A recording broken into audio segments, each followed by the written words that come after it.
A number of players relating to the fights on Friday night at Brookvale.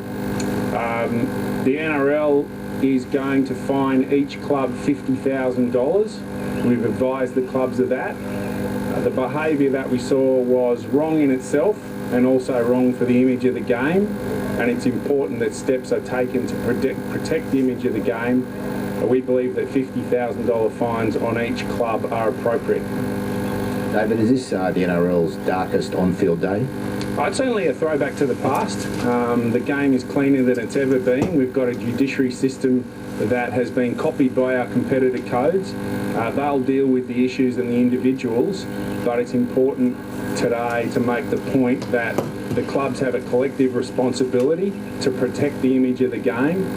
Families, fans, corporate partners that associate themselves with our brand don't want to be associated with ugly brawls like that. What type of CEO is that the first brawl? I think we've seen brawls in Toyota Cup. It's difficult to compare apples with apples, but certainly it's a long time since that kind of episode has been in a first grade game. David, there's been nothing like this. There's been no, that many blokes charged at this level.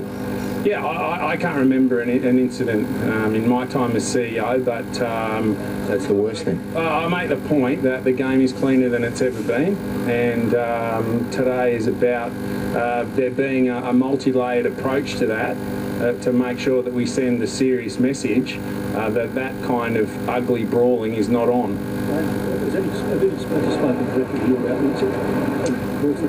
Not directly, but we have had a number of emails from concerned parents, and look, the fact is sponsors spend their money carefully these days. They spend it solely for the purpose of associating with our brand, and they don't want their brand associated with that kind of thing. As you saw it happen at Brookvale, what were your feelings? Yeah, it's difficult from the stand, but certainly shocked, particularly when you see players sent off and then going on with it. That's something that we haven't seen for many years, and it's wrong. And it's wrong for the image of the game. David, there's been players today who said that the one-on-one brawl was fine, that's part of the game and should be allowed, and it's fans like it. How do you respond to that? Well, those issues are being dealt with by the judiciary, so it's not appropriate for me to get into the individual incidents and the individual players. But we've said for many years now that protracted fighting is not on. Is there going to be anything looked at in regards to players sitting at home and told them obviously got to get off the field straight away, but any countermeasures now to make sure this type of thing doesn't happen again? The referees to say, wait till one's right into the time. I think we can fine-tune some of those procedures, but it's important that that's not used as an excuse. The culpability here lies with the players and their clubs, and certainly while we can fine-tune those procedures, we will. But I think Wayne Bennett pretty much summed that one up yesterday. You can't blame the referee and the officials for this one. You've got a personal history with both clubs in recent times. Are you expecting some personal attacks now against you? No, not at all. I think being at Brookvale on Friday night, there were a few people that wanted to make some noise toward me, but the vast majority of people were very polite. I enjoyed the contest, and it was spoilt to some extent by this, but I believe we've imposed appropriate penalties today, and we'll now let the judiciary deal with the individuals. Situation in regards to suspensions, obviously, but can they impose fines as well as players individually? No, we don't fine in our judiciary system. We deal with demerit points and suspensions if you get to 100 points. Would it worry you if some of the stars are rubbed out with the fines?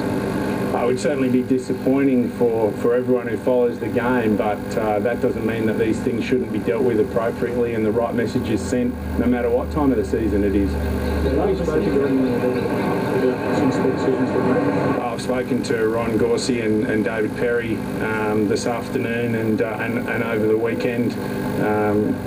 I think they accept that there is a collective responsibility in these situations, and that the clubs were up for a penalty. They've both got investigations and reviews. Do you... I would expect that they will look at the judiciary process first and consider whether they're happy with the result from that before they take any further action against their own players. David, in Brett Stewart's case, can you understand him running in to defend his brother? Again, I'm not going to get into the individual incidents. Brett's one of the players charged, and he's entitled, if he wants to contest that charge at the judiciary. Melbourne made a public apology.